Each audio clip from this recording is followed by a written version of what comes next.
Assalamualaikum warahmatullahi wabarakatuh. Alhamdulillah. Allahumma sholli ala sayyidina Muhammad wa ala ali Muhammad, amma ba'du. Bagaimana kabar anak soleh dan solehah semuanya? Mudah-mudahan kita senantiasa dalam keadaan sehat walafiat. Allahumma amin. Untuk materi pembelajaran bahasa Arab kita pada pekan ini, karena pekan ini adalah pekan terakhir sebelum kita melaksanakan PTS, jadi pekan ini kita akan mengulang materi mulai dari materi yang pertama. Sebelum itu mari kita bersama-sama membaca kalimat basmalah. Bismillahirrahmanirrahim.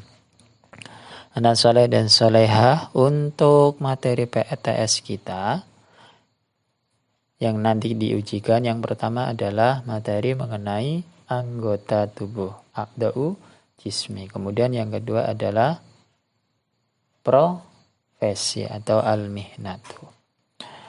Materi apa saja yang dipelajari? Yang pertama, kisi-kisinya adalah kosakata atau mufrodat, baik itu mufrodat anggota tubuh maupun pekerjaan. Kemudian yang kedua yang perlu dipelajari adalah kaidah daripada bahasa Arab. Ada dua kaidah yang kita telah pelajari. Yang pertama adalah kaidah isim isyarah, penggunaan isim isyarah. Dan yang kedua adalah naat atau kata sifat. Silakan nanti dipelajari kembali lagi. Baiklah anak soleh dan soleh, kita mulai mengulang dari yang pertama kosakata. Silakan dibuka buku paketnya halaman 2 dan 3. Ini merupakan kosakata daripada materi anggota tubuh. Ada roksun, sya'run. Nah, di sini banyak sekali kosakatanya. Silakan nanti bisa dipelajari. Usahakan untuk dihafal. Ini untuk kosakatanya halaman 2 dan 3. Kemudian untuk kosakata al-mihnatu, pekerjaan, ada pada halaman 18 dan 19.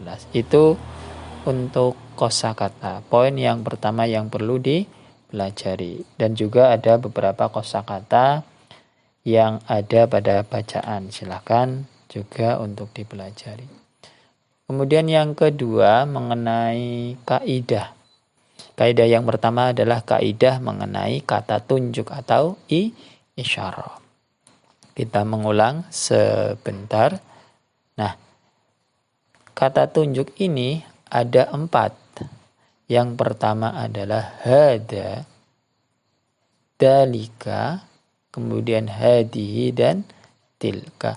Dari keempat ini dibagi menjadi 2. Ada yang jenisnya mudzakkar, ada yang jenisnya muannas. Mudzakkar adalah laki-laki.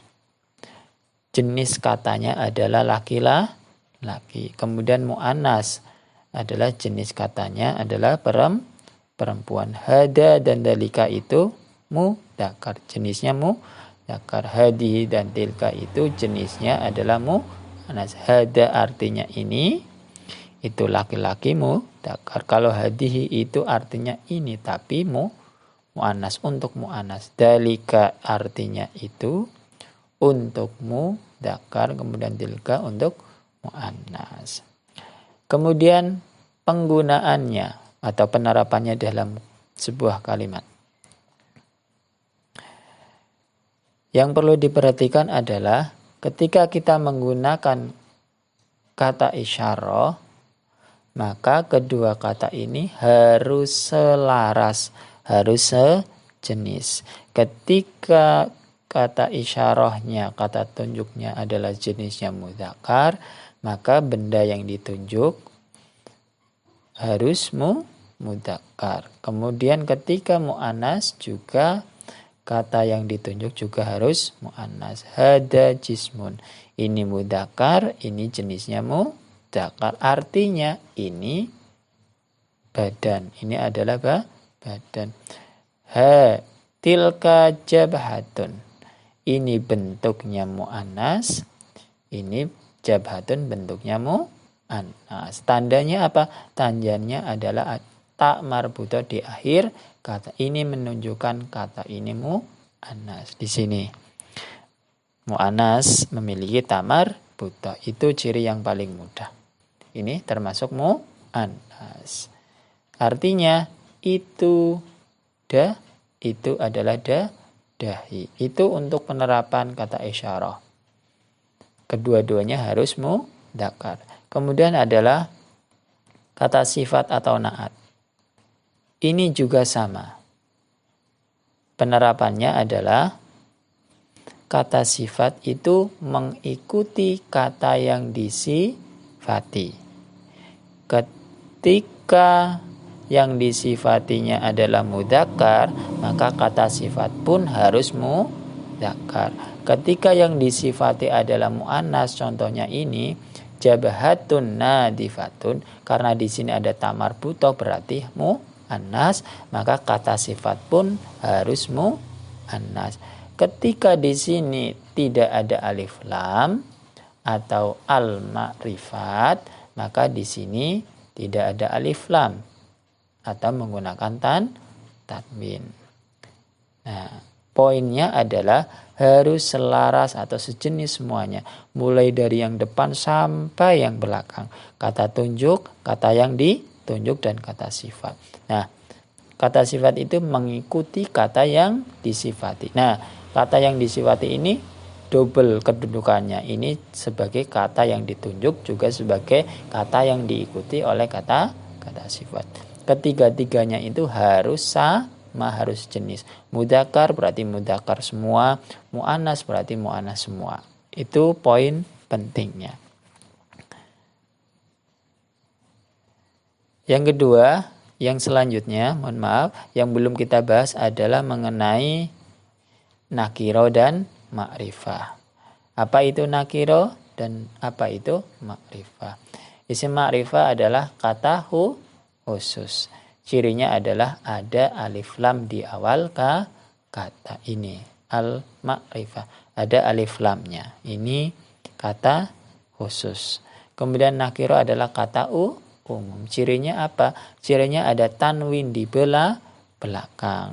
Maka ketika ada sebuah kata, ketika ada tanwin, pasti di depannya tidak ada alif lam.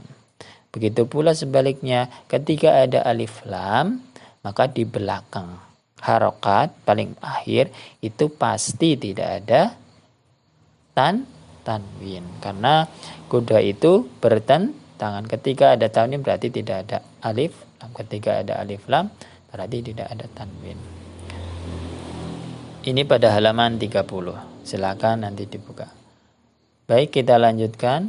Pak Guru ulang, isim ma'rifah adalah kata khusus, kemudian isim nakiro adalah kata umum. Kita ambil contoh yang pertama, tobibun. Tobibun adalah termasuk kata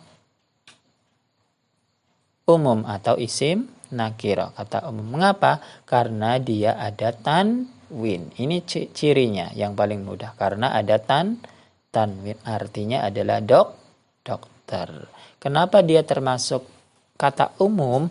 Karena sifatnya ini, kata ini masih umum. Bisa dokter yang sini, bisa dokter yang di sana, bisa dokter yang kecil, bisa dokter yang besar, bisa dokter yang sudah sepuh, atau yang masih muda, atau dokter yang berkacamata, atau dan lain sebagainya. Artinya dokter itu masih umum.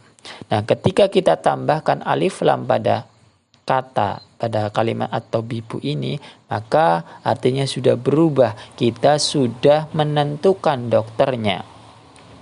Oh, ini loh dokter ini, bukan yang itu. Oh, ini loh dokter yang ini, bukan yang lain. Itu mengenai perbedaan kata isim ma'rifah dan isim nakiro. Contoh lainnya adalah kita biasa membaca sebuah hadis sebagaimana contoh qala nabiyyu, berkata nabi berkata. Di sini ada alif lam yang menunjukkan bahwa kata ini adalah kata isim ma'rifah atau khusus. Nabi berkata. Nah, nabi yang dimaksud di sini adalah Nabi Muhammad. Mengapa? Karena di sini sudah termasuk isim, ada alif lam. Nabinya itu sudah ditentukan, bukan nabi-nabi yang lain, bukan nabi yang 25 atau yang apa, tapi kita sudah menentukan dari sekian nabi, kita sudah menentukan bahwa yang berkata adalah Nabi Muhammad, karena di sini sudah ada alif lam. Kita sudah menentukan dari banyaknya nabi yang dimaksud adalah Nabi Muhammad. Itu salah satu kegunaan daripada alif lam. Kita sudah menentukan, artinya kata ini sudah memiliki makna khusus. Kurang lebihnya seperti itu. Jadi untuk mengetahui perbedaan isim ma'rifah dan isim nakiro adalah ketika isim ma'rifah adalah menggunakan alif lam, ketika isim nakiro menggunakan tanwin. Kira-kira itu anak soleh dan soleha semuanya. Mudah-mudahan kita dapat belajar di rumah dalam keadaan sehat walafiat, sehingga nanti ketika pengerjaan PTS mendapatkan hasil yang maksimal. Kurang lebihnya mohon maaf. Walafu minkum. Aku mohon maaf. Assalamualaikum warahmatullahi wabarakatuh.